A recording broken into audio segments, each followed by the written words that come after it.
talked to a couple of people, and yeah, that's not going to happen. But we're basically at the bone limit right now, and if we were to try to add more rigging points or anything like that, which basically is adding more bones, um, it would it there's just not going to happen because we're already at the limit.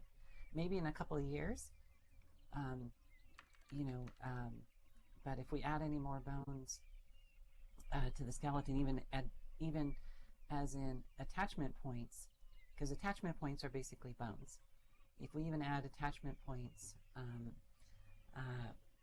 what will happen is the low end computers um, uh, will not be able to run Second Life basically anymore. So yeah, we're already at that limit. So yeah, it ain't gonna happen.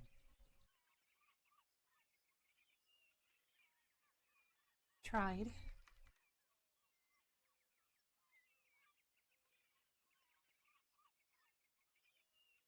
Hey, Bear. Hey, Kathy, how's it going? Oh, okay. Just having lunch while we're having the meeting.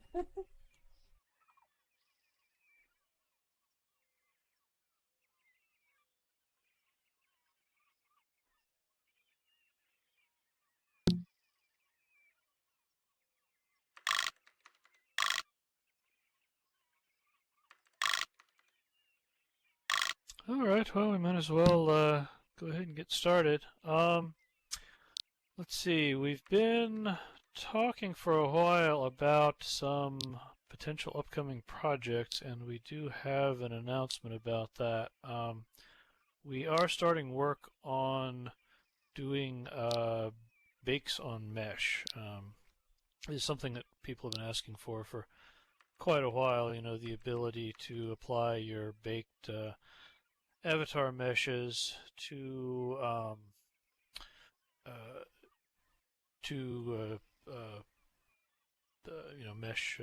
mesh models, and so we're going to be starting on that. The first part of getting that to work is it's a little bit of a detour because we have to dive into the baking service, and we have to change the baking service to allow 1024 squared images.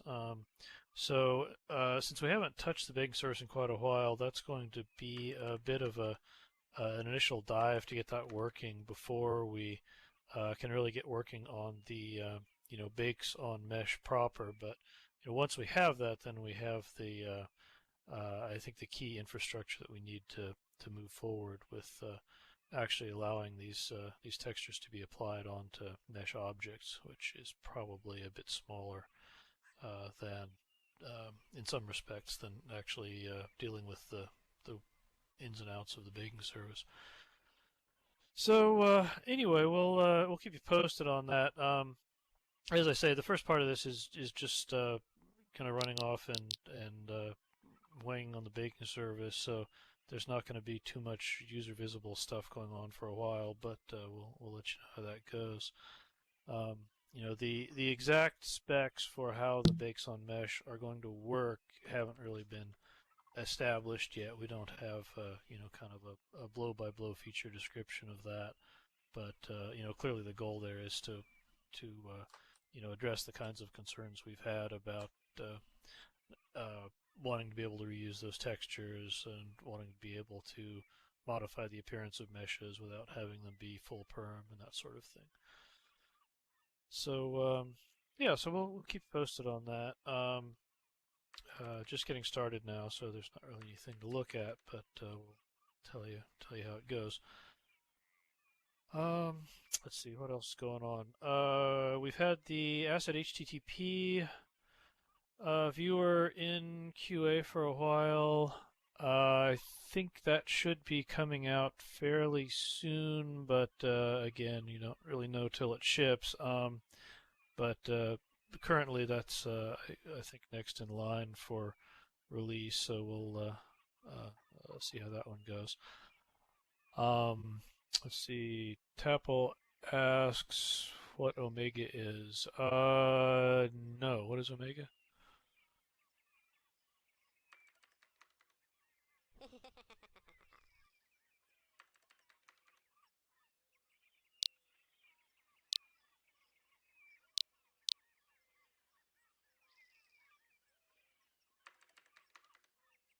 Yeah, I remember using omega in equations, but I assume that's not the context. Plier system. Okay. Yeah, I know there are plier systems, but I don't know anything about that one in particular.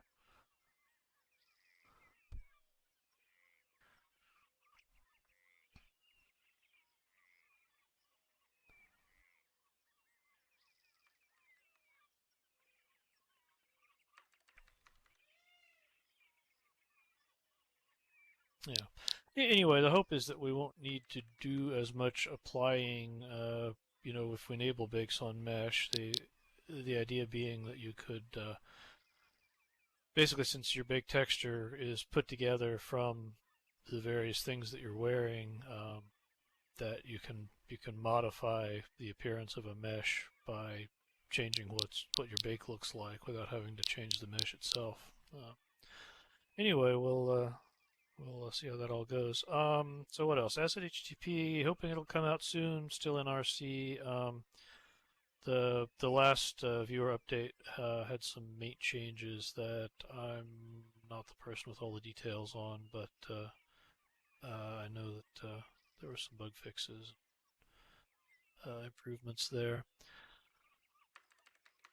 Let's see. So I guess that is all I have for official commentary this week. If anybody has questions, we can chat about whatever. Yeah, supplemental animations are part of the project I'm working on now, which is animated meshes or animated objects and supplemental animations. I just started working on the server side of that, so we've got some changes needed to support, flagging objects as being of an animatable type, and then some work to enable the new LSL commands that'll be needed for that. There's new LSL for there'll be new LSL for supplemental animations and new LSL for animating objects. So just starting to look at the LSL side of things now.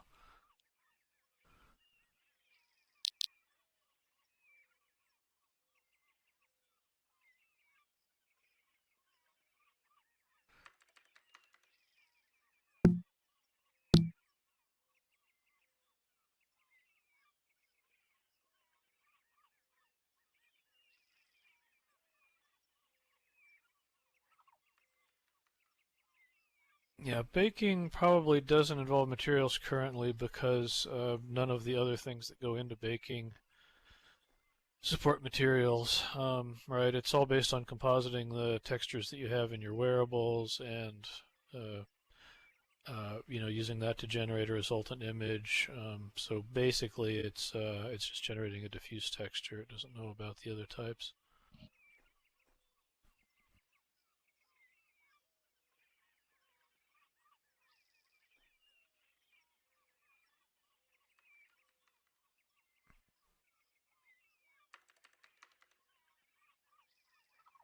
How many animations are going to be limited per motion? Yeah, I mean, we haven't looked at changing any of the uh, current limits, but it's possible that we would have something where you can, only be animating X number of animations at a time on a given object. We'll have to do some testing on that once we're closer to having something to look at.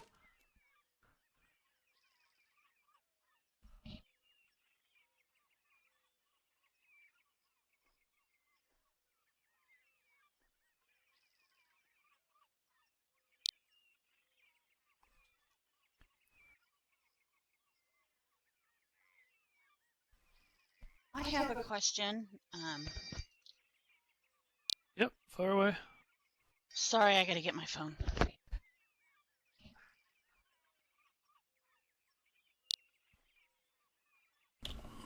Well, I'll just say it's probably not best to limit the amount of animations, maybe like the amount of animation data, because I can have like 100 animations that are only using up, less than a megabyte.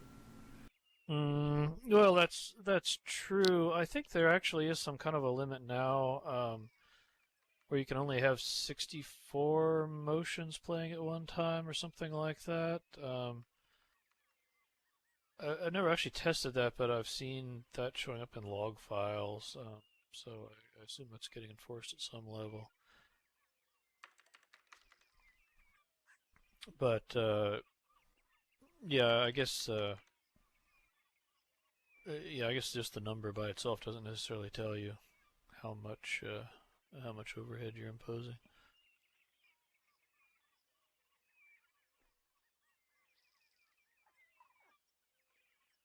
Yeah, I'm not sure where the 64 limit is. Is that a limit per per avatar or something like that?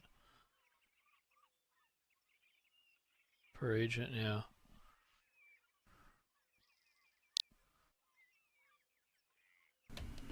Even with Bento, Yeah. like this cat, I have like a crazy amount of animations playing, but I mean, I think 6 is crazy. 64 is ridiculous.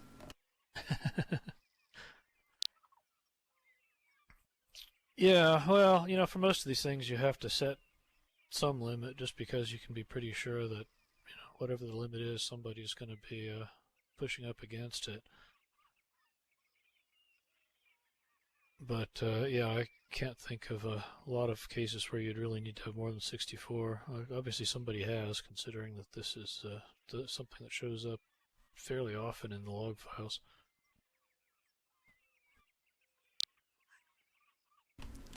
And that is the craziness that is Second Life. Somebody actually tried to play 64 animations at once. Of course. When you guys were doing the whole bento thing, and I'm really sad that I didn't know anything about it until recently. Did you try scaling the skeleton down? I know it will only scale so far, and is there a specific reason for that, or could it be done? I mean, there's not any technical reason that the skeleton couldn't be scaled by other amounts. The limitation that I know of currently is that the size slider works within a certain range. Right, so there's a certain interpretation of the various possible values that the slider can have, what that means in terms of the scale that gets applied to the skeleton. You couldn't really change the definition of the slider because it would break the stuff that's already out there. It would in principle be possible to do some kind of additional scaling if we defined another slider or some other mechanism, but that's not something we've really looked at. It wasn't that wasn't actually modified for Bento at all. Just I The think reason we why did some changes to the. Just sorry, just a second. I think we did some changes to the size slider just to get it to scale some of the new bones, but we didn't change the behavior on the old bones. The reason why I ask is because I've noticed that the face bones for Bento, the Bento face bones, all of the sliders work really well up to like a certain small size, and then after that they don't work anymore. So I mean, I don't know how these things work, but I was just thinking, well, that kind of coincides with the size of the avatar. You've always been able to shrink it down to a certain size, and that's it, and that's the limit. So I was just wondering maybe if that slider was opened up a little bit more so that you could shrink it down more, then possibly the bento face bones might actually work at a smaller skeleton. Yeah. So where have you been seeing issues with the face bones? This is when you scale the whole skeleton kind of up toward the high end of the range, or beyond that?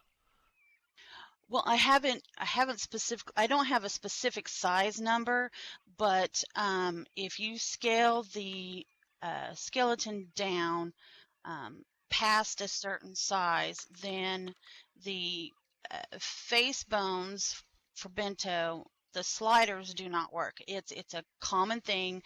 Yeah, Mondoon and Kathy know exactly what I'm talking about. Yeah, tinies, petite avatars, etc.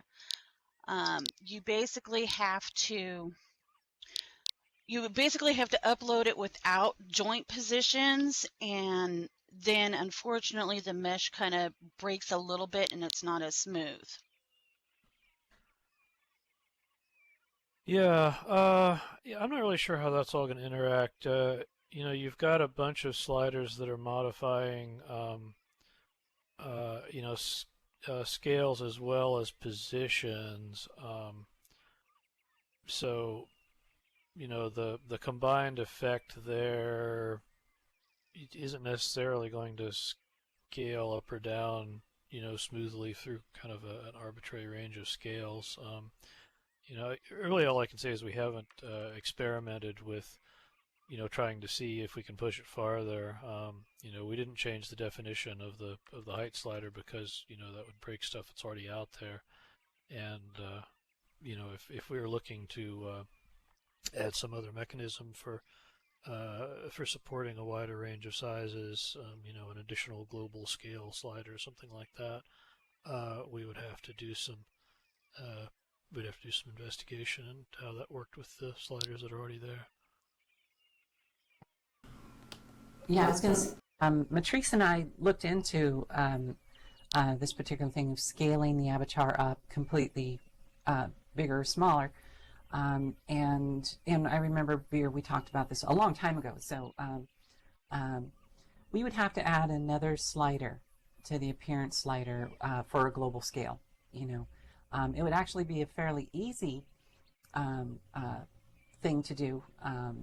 It's just that there are a couple things. One, we're pretty close to the limit on the number of sliders that you can have in the appearance slider. I think you're down to like maybe 2 more that could possibly be added to the appearance sliders before we reached our absolute limit, if I remember correctly. Yeah, that's a good point. I think currently we're sending these things